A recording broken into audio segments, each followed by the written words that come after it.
अंतिम phone call. तो रात के 2 बजे थे। भारी बारिश हो रही थी और तेज हवाएं खिड़कियों से टकरा रही थी। अजय अपनी टैक्सी लेकर शहर के बाहर सुनसान रास्ते से गुजर रहा था। वह जल्दी घर पहुंचना चाहता था, लेकिन तभी उसका फोन बजा। हेलो। दूसरी तरफ एक धीमी कांपती हुई आवाज थी। भाई साहब, मुझे मदद चाहिए। अजय ने गाड़ी सड़क किनारे रोकी। कहाँ हो तुम?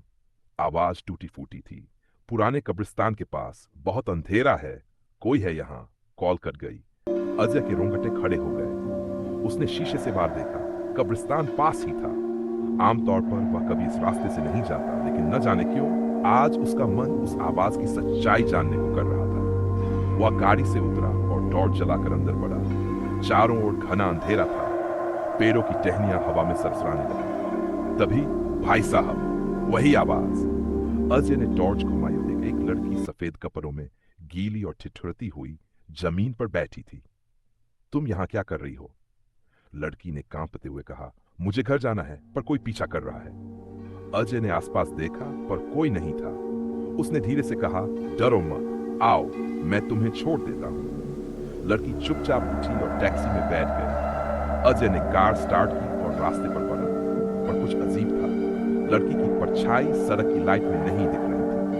अजय का दिल जोर जोर से धड़कने लगा। उसने शीशे में देखा, लड़की सिर झुकाए बैठी थी। कहाँ जाना है तुम्हें? लड़की ने धीरे से कहा, जहां से तुम मुझे लाए हो। अजय ने अचानक ब्रेक लगाया। क्या? लेकिन तुमने तो कहा कि तुम घर जाना चाहती हो। लड़की ने सिर उठाया। उसकी आंखों से खून टपक रहा था। चेहरा विकृत हो चुका था। अजय चीख पड़ा, पर उसकी चीख के साथ ही गाड़ी जोर से झटके में घूमी और अगले ही पल वह एक पेड़ से जा टकराई। अंधेरा। सुबह जब लोग वहां पहुंचे तो उन्हें सिर्फ एक टूटी हुई टैक्सी मिली। ड्राइवर सीट पर अजय की जली हुई लाश थी और पीछे की सीट खाली थी, लेकिन टैक्सी के शीशे पर उंगली से लिखा था, तुमने मुझे देखा, अब तुम कभी नहीं बचोगे।